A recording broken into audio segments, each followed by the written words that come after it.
It's a black suit with a white shirt and a red tie on a pale figure.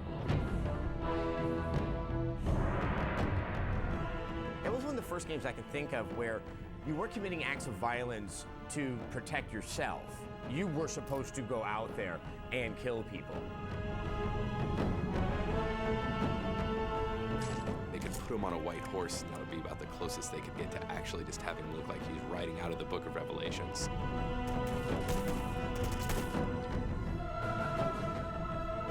Hitman should translate better to a movie than other games.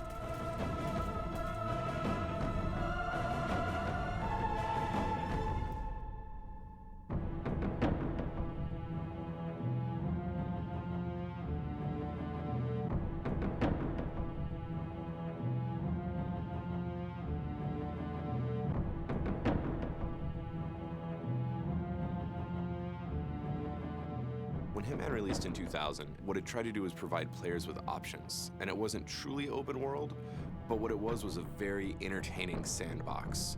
And from a gameplay standpoint, what that generated was a lot of choices you didn't have in any other games. The first Hitman game was the first of that particular genre to open up and do away with the linear mission structure.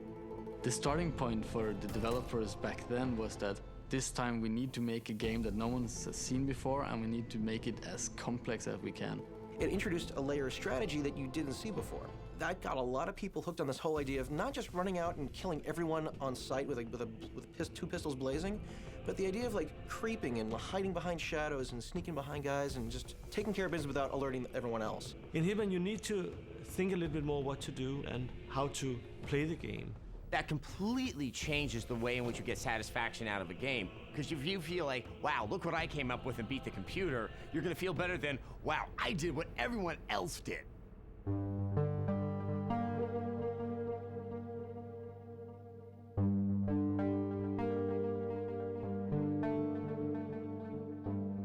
In the Hitman game, we wanted to make a story-driven action stealth adventure.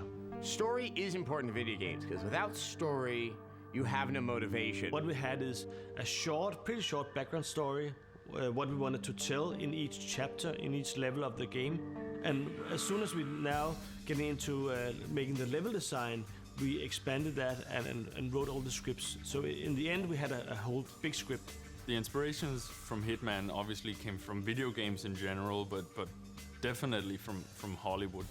Guys that made the first design of Hitman were big fans of Luc Besson's The Professional, Leon. And that type of movie where it's a little bit noir, a little bit mysterious, and not just a glamorous Hollywood production. What they took out of other movies to create what became number 47, the Hitman behind the series, was a little bit of the conspiracy theory, and then they take that and meld it with the creativity that you need in order to pull off some of these hits. And we wanted to make his background story more intriguing and more special. That's why we came up with this clone business. He's the end result of a breeding cloning program that attempted to make the ultimate assassin warrior. We don't know his mother, and we only know his fathers. They are 5 guys with all evil genes, putting them together to make this perfect assassin. He wakes up in the first game and doesn't know who he is, what he's doing there, and he kind of finds his way.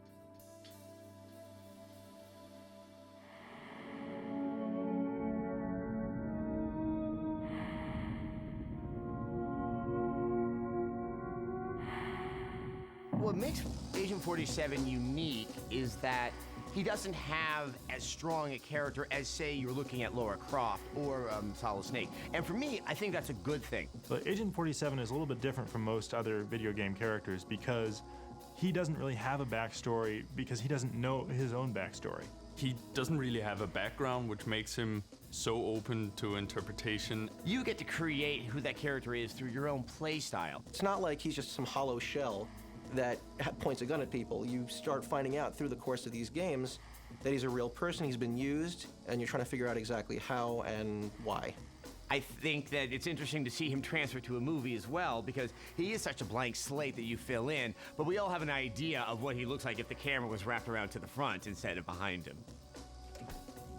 He's an anti-hero. First of all, he's very stylized and very cool to look at. He's always cool in situations. 47 stands out because he has a very distinct look. He has the shaved head and the very iconic suit, the tie and the white shirt. It's the dark side of James Bond, the suave, sharply dressed, except Agent 47 really isn't suave. It took some of the things that we have in the Bond movies, but you took the softness of the Bond movie out of it, and you just had this very cold-hearted killer, which I think made it a little bit easier for you as the player to get into the game and engage in what is some rather unsavory behavior.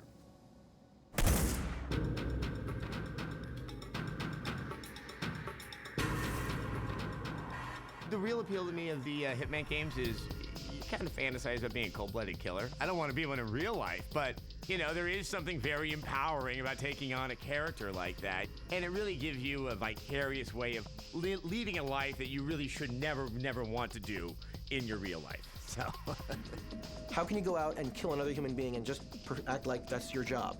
That's kind of the fascination I have, at least. Agent 47 is always very much meant to be a cipher, where it's very easy for the player to pretend, well, if I was a really cool bald guy with 2 silver pistols, I'd be just like that. He usually is always going after people that are just bad people. He's never trying to assassinate a politician who's trying to do good works. He's always going after corrupt people, drug dealers, terrorists. These people are getting what's coming to them.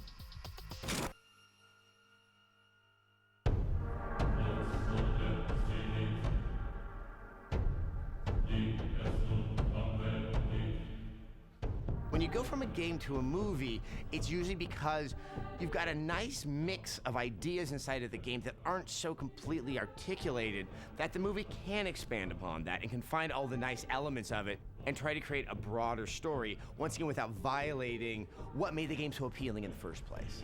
I think to successfully translate a video game to a film, you have to respect the original material, because with a conception of a universe and there is a logic of that universe. And if you respect the logic of the universe and the material you used for the movie, you can after make a movie, but you don't have to forget to tell a story. We felt that if we took the core ingredients of the game, which are very cinematic, and translate them into a great story, great script, the fans of the game are going to come along for the ride. I think Hitman is a very good candidate for an adaptation into a very good movie because it's so grounded in reality in the first place. He doesn't use any science fiction weaponry like laser beams or anything like that. It's a very visceral game, very tactile. You don't have anything that really disconnects you from reality. I've been waiting for a good video game-based movie that tells me more about a character or explores it from a different angle that I couldn't see in the games. That's one of the cool things about this character. You just don't want to be him. You want to know more about him and the world that he comes from. And I always felt that that would be an extremely cinematic character.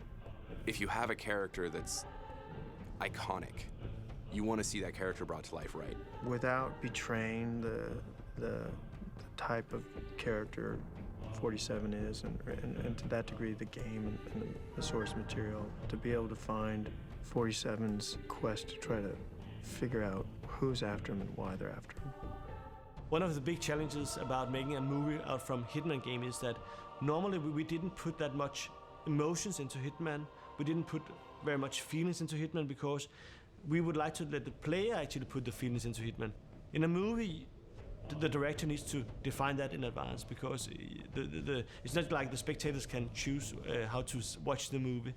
In Hitman, the point of view on the character is already a camera behind him, and sometimes a little bit higher behind him. And we have used sometime inside the movie that point of view to give a sort of trigger reference to the gamer. When you're writing a movie, what you really need to capture about Hitman is that style and that simple pleasure in existence that the game's captured, where why does he do these things? Because he's very good at them. And that defines the character. Well, it's very popular everywhere you go. People are like, oh, Hitman, that's cool. That's such an amazing video game. So I think already it has a huge sort of audience out there in anticipation of the movie. I guess people would want to see him, silently taking someone out, using disguises, obviously. Seeing the iconic shots of the barcode, seeing him from behind with the guns and like the tie blowing in the wind, all that stuff, that gonna look great, I think, on the big screen. In the movie, they're definitely gonna see a bald guy in a black suit and a red tie, and that is for me just enough.